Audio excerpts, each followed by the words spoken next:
entendeu? A questão familiar é uma coisa importante, viu, Margarete? Quando eu fazia reuniões com os pré-candidatos nossos do PSDC, pelo que eu vim aqui fazer reunião contigo, todas as reuniões que eu fiz, a primeira pergunta que eu faço, se fosse mulher ou sendo homem, eu perguntava à esposa, se fosse o marido do candidato, e vice-versa, se a esposa fosse a candidata do marido. Se a esposa ou o marido concordam com a candidatura do seu pai. Eu acho o mais importante da candidatura para alavancar é a esposa dizer que sim, eu estou junto com o meu marido, e vice-versa. Porque eu acho que a grande eleição está dentro de casa. Esse fator é um fator importante. Vejo sempre, como a Margarete, né, agora há pouco falou, até sobre a minha pessoa, dizer, Albi, você tem do teu lado uma parceira. Porque uma eleição começa com 50% com a esposa do lado. Né?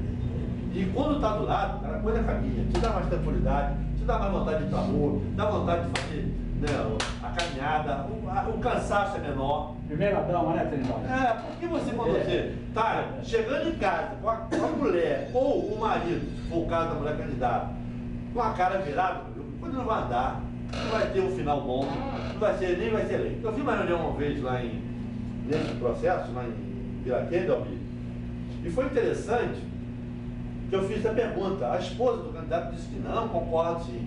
E no final da reunião, um casal de senhores, assim, estava bem em frente da onde nós estávamos, né, fazendo o discurso, sentadinho olhando para mim, assim, um casalzinho já, tipo, 80 anos por aí, os dois, idade bem avançada.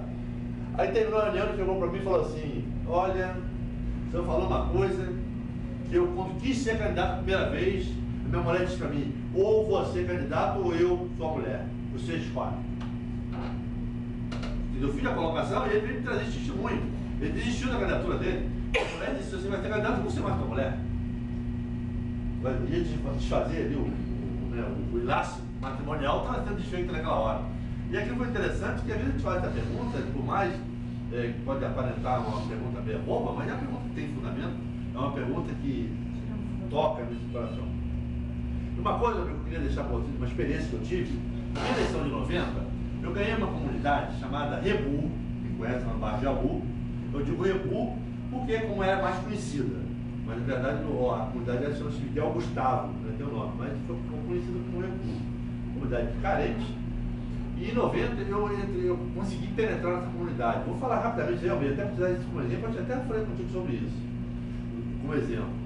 Eu cheguei lá nessa comunidade, uma sexta-feira, 11 horas da noite, para visitar a comunidade, para conhecer a comunidade, que, vamos usar a expressão, é uma comunidade, é para bobo ouvir, desculpa, mas na verdade eu estava dentro de uma favela,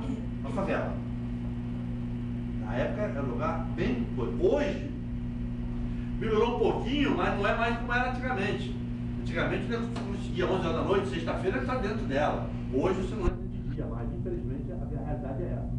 Você não consegue mais entrar numa comunidade qualquer que seja ela, se alguém vem, ou vem te seguindo de moto, ou um radinho passando para te avisar que você está aqui dentro. Quem é que está dentro da comunidade? Estou falando que não tem andado dentro da comunidade, tem acontecido isso hoje. Cada 100 metros viu uma pessoa com AR-15, naquela época eu vi uma pistolinha, que eu estou usando aqui, que eu quero chegar no meu contexto que aconteceu comigo lá. Quando eu entrei dentro da comunidade, um amigo meu que estava me levando, disse: cidade, o bicho falou 3 vezes, o fiscal falou 3 vezes, mas juro para você que eu entrei angustiado. Eu não sabia onde eu estava entrando. Não sabia até onde eu ia parar. Eu não sabia. Não tinha noção do que ia encontrar lá dentro. Eu falei: entrando, o cara, o bicho falou 3 vezes.